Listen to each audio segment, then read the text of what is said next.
Alors, en fin de compte, ce qu'on appelle astrologie, c'est un ensemble de pratiques très différentes les unes des autres, et qui ne sont pas compatibles, en tout cas qu'on ne doit pas mélanger, qu'on ne doit pas confondre.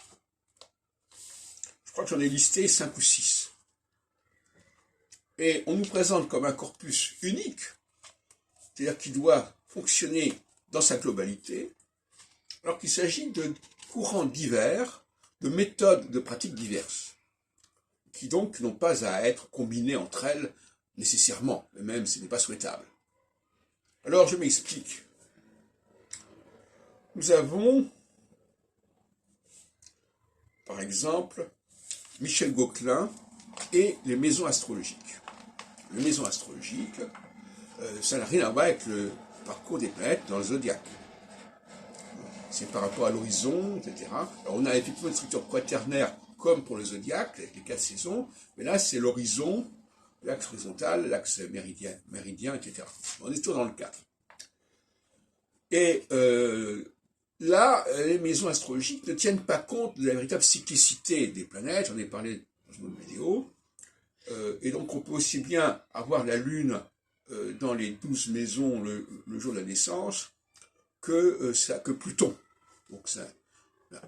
Donc c'est pas du tout la même forme d'astrologie. Alors, vous avez aussi une autre forme d'astrologie, qui est celle que j'ai décrite, c'est-à-dire Saturne passant sur l'écliptique et déterminant 4 phases, qui sont en fait compte 2 phases, 4 phases, 4 moments en rapport avec le passage de Saturne sur les axes qui sont équinoxiaux et solsticiaux, même si j'ai montré que ces axes devaient être avancés de 30 degrés.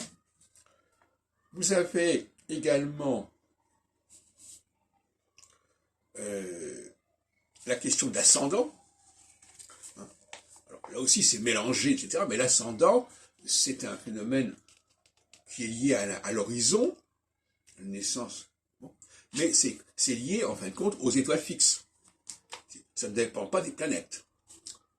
Alors aussi, les gens vont dire, mais si, il y a telle planète à l'ascendant. Mais non, ça c'est un mélange, c'est un syncrétisme. Donc il y a l'ascendant, quelle est l'étoile qui se lève au moment de la naissance. Et puis vous avez aussi la question de ce qu'on appelle l'astrologie solaire, et qui est en fait compte une astrologie lunaire, solilunaire si on veut.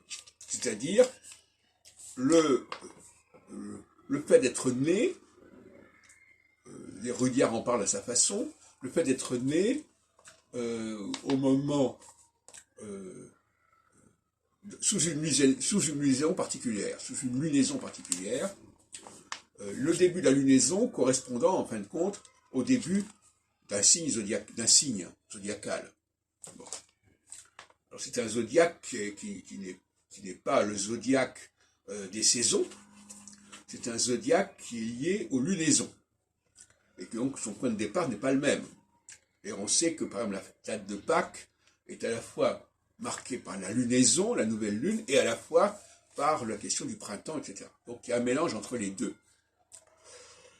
Et ce n'est pas une astrologie solaire, de toute façon ça ne peut être qu'une astrologie lunaire, parce que l'astrologie lunaire, la lune c'est le facteur qui bouge, le facteur le plus rapide. Et le soleil, il n'est pas fixe, mais c'est un facteur beaucoup plus lent, puisque pendant que la lune met 1 mois pour faire le tour du zodiaque, alors que le soleil met 12 mois. D'où cette fameuse histoire. Voilà, donc là aussi, il y a des confusions, il y a des trucs qui ne collent pas entre eux, hein, parce que effectivement, la lune, c'est... il faudrait dire, voilà, je suis né dans la période de la lunaison qui s'est produite dans tel signe, si on veut.